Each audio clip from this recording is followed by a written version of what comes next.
नमस्कार मित्रांनो, गीतेला सुरुवात करण्या अगोदर आपण जे गीतेमध्ये भावार्थ गीतेमध्ये जे अध्यायांचे वर्णन केलेले आहे किंवा त्या अध्यायांच्या थोड्या प्रमाणात जी माहिती दिलेली आहे थोडक्यामध्ये, त्या माहितीचे आज आपण परिपूर्णरित्या अध्ययन करणार आहोत आणि त्याचे ज्ञानवर्धक व्हिडिओ आपल्या चॅनलवर प्रसिद्ध करणार आहोत. तर जे नवीन व्ह्यूजर असतील आपले, त्यांनी आपल्या चॅनलला सबस्क्राईब करा आणि आपल्या आता विषयाकडे वळू.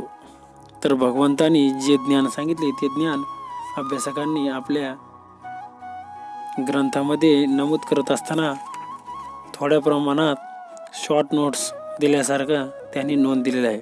तर आता ती नोंद पुढील प्रमाणे आहे आणि श्लोकांसाठी सविस्तर अर्थ बघण्यासाठी आपण उद्यापासून सुरुवात करणार आहोत.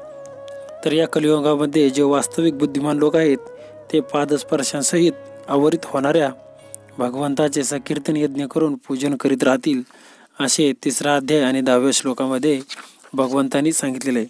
तर मी आता तुम्हाला डायरेक्ट जे शॉर्ट नोट्स आहेत त्याच मी तुम्हाला सांगणार आहे आणि ते 1ल्या अध्यायापासून तर 18व्या अध्यायापर्यंत आहेत. धृतराष्ट्र म्हणाला, हे संजया, कुरुक्षेत्र या पवित्र धर्मक्षेत्रावर एकत्रित झालेल्या युद्धाची इच्छा करणाऱ्या माझ्या आणि पांडूच्या पुत्रांनी काय केले?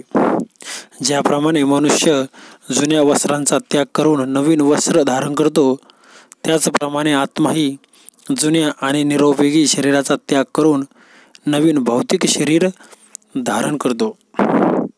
भौतिक देहरूपी रथामध्ये जीव हा स्वार आहे आणि बुद्धी ही त्याची सारथी आहे.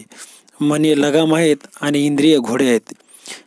याप्रमाणे जीव हा मन आणि इंद्रियांच्या सहवासात सुख किंवा दुःख उपभोगत असतो.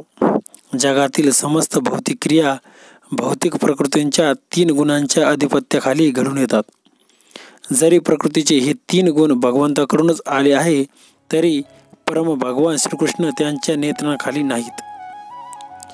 जे अत्यंत मूर्ख आणि दृष्ट आहेत, नराधम आहेत, त्यांचे ज्ञान मायेमुळे नष्ट झाले आहे आणि जे आसुरी नास्तिक प्रवृत्तीची धारणा करतात ते मला शरण येत नाहीत, परंतु 4 प्रकारचे पुण्यात्मे माझी भक्ती करीत असतात: अर्थ जिज्ञासू, अर्थार्थी आणि ज्ञानी.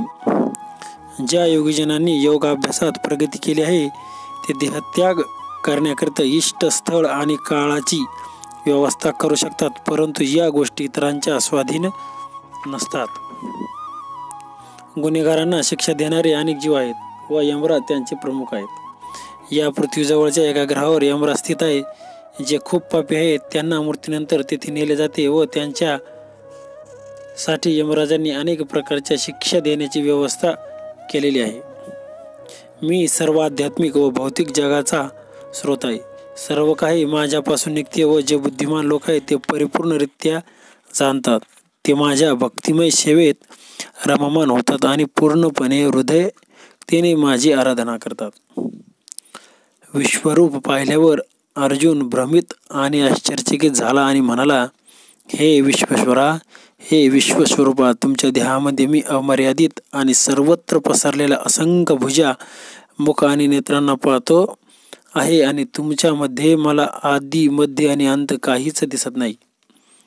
भौतिक संसाररूपी वृक्ष हा आध्यात्मिक संसाररूपी खऱ्या वृक्षाचे फक्त प्रतिबिंब आहे आणि हा भौतिक संसाररूपी वृक्षात आसक्त असणाऱ्या माणसाला मोक्ष मिळत नाही, परंतु ज्या मनुष्याला आध्यात्मिक संसाररूपी वृक्षाची जाण असते तो आत्मोन्नती करू शकतो. मी प्रत्येकाच्या हृदयात स्थित आहे आणि माझ्यापासून स्मृती, ज्ञान आणि विस्मृती होतात. सर्व वेदांद्वारे जाणण्यायोग्य मीच आहे. निस्संदेह मी वेदांताचा संकलक आहे आणि वेदांचा ज्ञाताही, असे भगवान श्रीकृष्ण अर्जुनांना सांगतात. आहार हा भौतिक प्रकृतीचा 3 गुणाप्रमाणेच 3 प्रकारचा असतो: सत्वगुणी आहार, रसयुक्त आहार आणि सिद्ध आहार व पौष्टिक असतो. अत्यंत कडू, आंबट, खारट, गरम, तिखट, शुष्क आणि व्याधी निर्माण करणारा आहार रजगुणी मनुष्यांना प्रिय असतो. बेचव नसलेला, दुर्गंधयुक्त, उष्ट आणि अपवित्र पदार्थांनी युक्त आहार तमोगुणी असतो. भगवंत आपल्याला वैकुंठ प्राप्तीची पुढील पद्धती